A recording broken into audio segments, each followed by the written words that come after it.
The state of emergency in Nelson has been extended. The rain may have stopped falling, but the sodden ground is still a major risk. Hills are still slipping all over town. Now, this one was filmed by Gary Fields last week, a slow slip happening in real time. The Prime Minister saw the damage for herself this morning, and we've just learned as many as 200 homes still can't be lived in. Alexa Cook reports from Nelson. Such a feeling. A warm welcome from Nelsonians.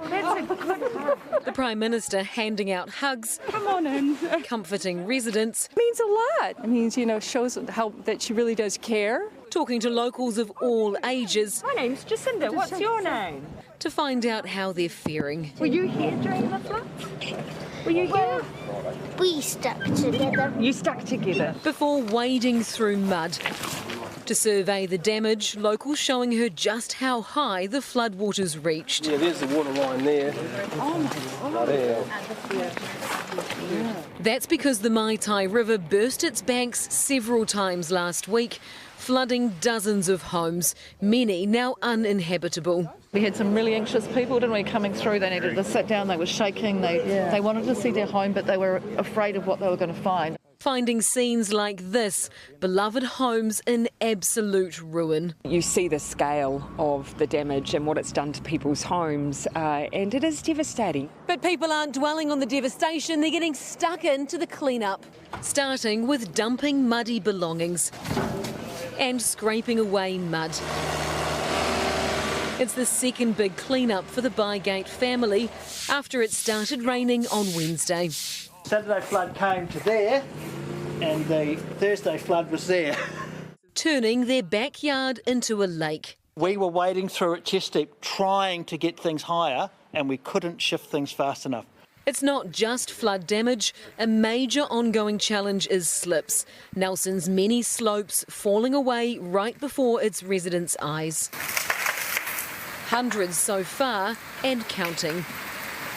It's slips like this that authorities are really worried about. Because of the huge amount of rain that's fallen, these hillsides will keep moving for weeks to come. It's already wet, we have a number of slips, we have a number of potential slips, and that's always a weak point when we get water coming into cracks.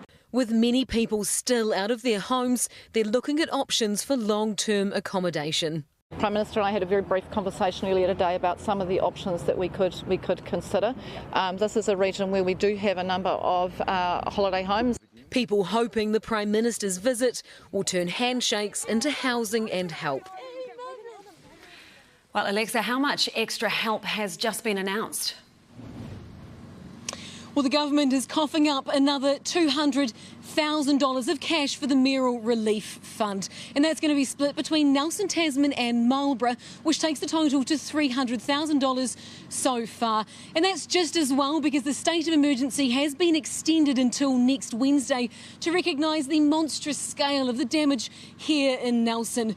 Now, I've just got off the phone to Civil Defence. They've updated me on how many people are out of their homes tonight. They say there are still 200 homes that can't be lived in.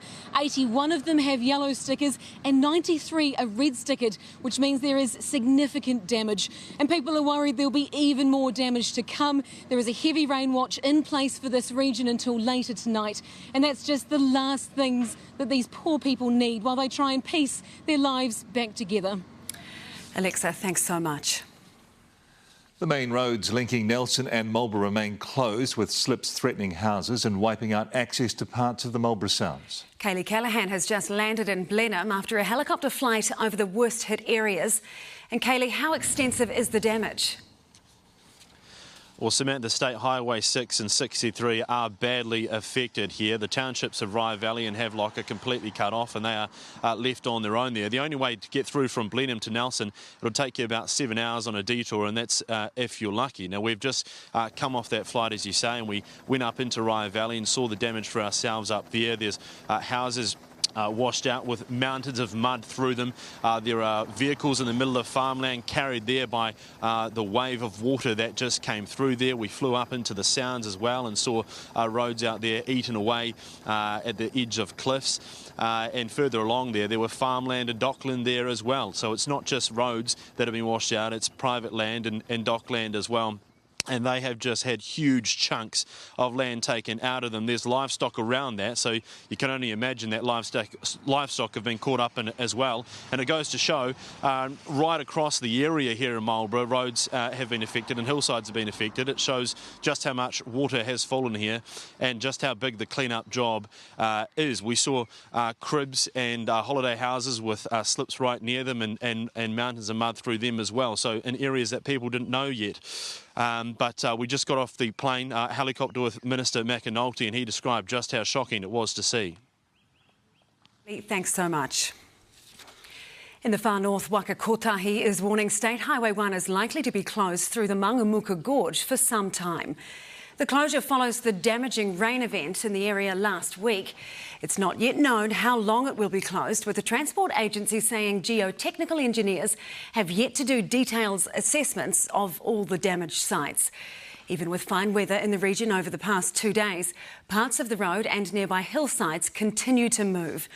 A storm in 2020 caused damage which closed the highway for almost a year.